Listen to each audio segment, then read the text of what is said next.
लीला 30 साल से मुंबई में लोगों के घर घर जाकर पुराने कपड़े जमा करती हैं।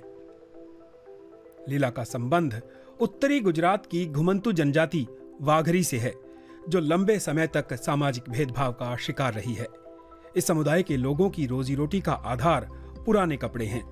वे पुराने कपड़ों के बदले लोगों को नए बर्तन, प्लास्टिक का सामान या नकदी देते हैं और फिर इन कपड़ों को आगे बेच देते हैं। इधर से 10 में लेता है, धुलाई इस्त्री करके हम लोग 20 में 30 में बेचते हैं। उधर जाके सब करना पड़ता है, सिलाई भी करना पड़ता है, फटेला होएगा तो ऐसा करके बेचते हैं। वाघरी लोग जमा किए कपड़ों को मुंबई के उपनगरीय बाजारों में बेच आते हैं। ये एक फुटपाथ बाजार है। उन कपड़ों को खरीदकर व्यापारी दूर दराज के गांवों में बेच आते हैं, उन जगहों पर जहां लोगों के पास नए कपड़े खरीदने को अक्सर पैसे नहीं होते। हर महीने इस तरह के एक बाजार से ही लगभग 40 टन कपड़े देहाती इलाकों में जाते हैं। जो माल बचता है वो ज्यादातर फटे कपड़े और चीथड़े होते हैं। उन्हें वजन के हिसाब से रद्दी वालों को बेच दिया जाता है। फैक्ट्रियां वो माल खरीदकर कार की सीटों या गद्दियों की भराई के काम में लाती हैं। वाघरी जैसे समुदाय सर्कुलर इकोनॉमी में अहम भूमिका निभा सकते हैं। इसलिए एक सामाजिक उद्यम बॉम्बे रिसाइकलिंग कंसर्न ने उनकी मदद करने की ठानी है। ये लोग every day more than 5 ton या 6 टन से कपड़े यहाँ आते हैं, तो मल्टीप्लाई करो कितना कार्बन डाइऑक्साइड वो लोग सेव कर रहे हैं। अगर यही सारे कपड़े डंपिंग ग्राउंड में, कचरे में या ये ड्रेनेज सिस्टम में कहीं पे भी जाता था तो ये एक कपड़ा खत्म होने के लिए कई साल लग जाते हैं। भारत में हर साल कपड़े का करीब 80 लाख टन कचरा निकलता है। अक्सर वो कूड़ा घरों में फेंक दिया जाता है या यूं ही कहीं भी। ये समस्या और बड़ी बन सकती है। दुनिया भर में 15 साल में कपड़ा उत्पादन 2 गुना हुआ है। फास्ट फैशन अभी भी लोगों की इस्तेमाल करो और फेंको की आदत को बढ़ावा दे रहा है। इसलिए कपड़े ज्यादा नहीं पहने जा रहे हैं, जल्दी फेंक दिए जाते हैं। कपड़ों को पहने जाने की दर पिछले 2 दशकों में करीब 40% तक गिरी है। फैशन उद्योग बेशक आर्थिक विकास में मददगार है, लेकिन वो संसाधनों के बड़े पैमाने पर दोहन पर टिका सेक्टर है। फैशन इंडस्ट्री में कल्पना से भी परे पानी इस्तेमाल होता है। 93 अरब मीट्रिक क्यूब। इतना पानी एक साल में 50 लाख लोगों के पीने के काम आ सकता है। ये मात्रा हम फैशन बनाने में उड़ा दे रहे हैं। आज सेकेंड हैंड कपड़ों का ग्लोबल बाजार फल फूल रहा है।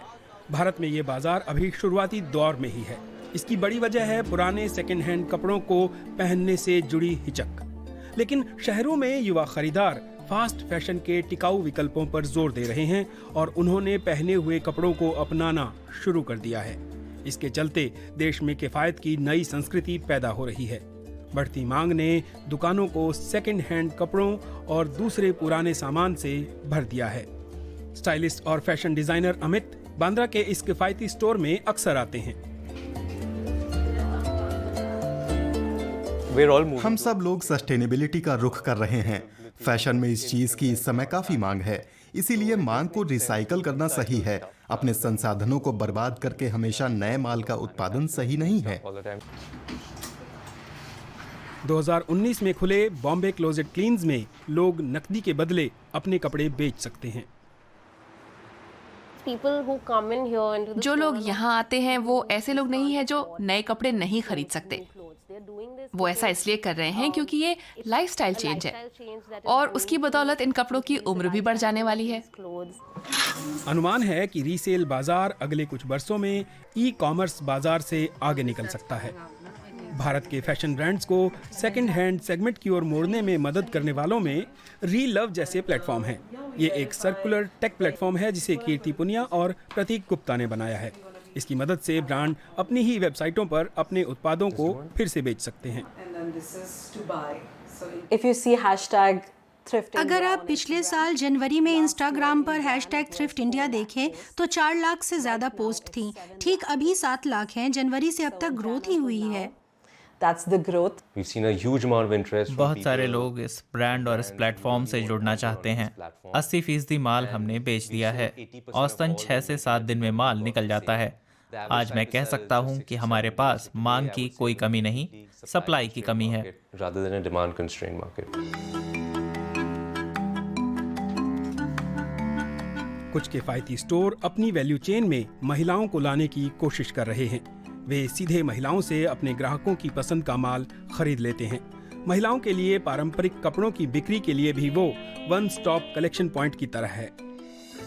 इस मॉडल को अगर आगे बढ़ाया जाए तो ये वाघरी लोगों की एक बड़ी चुनौती से निपटने में काम आ सकता है। उन्हें फिर दिन भर यूं सड़कों पर भटकना नहीं पड़ेगा।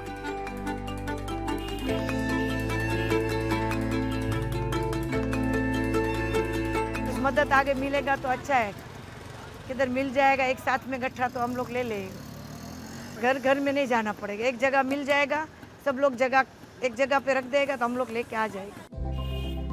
वाघरी जनजाति पीढ़ियों से गरीबी और लोगों की शक्की निगाहों का दंश झेलती आई है। उन्हें आवासीय कॉलोनियों में घुसने नहीं दिया जाता। एक जगह ठिया जमाएं तो पुलिस और अधिकारी भी उनका उत्पीड़न करने लगते हैं।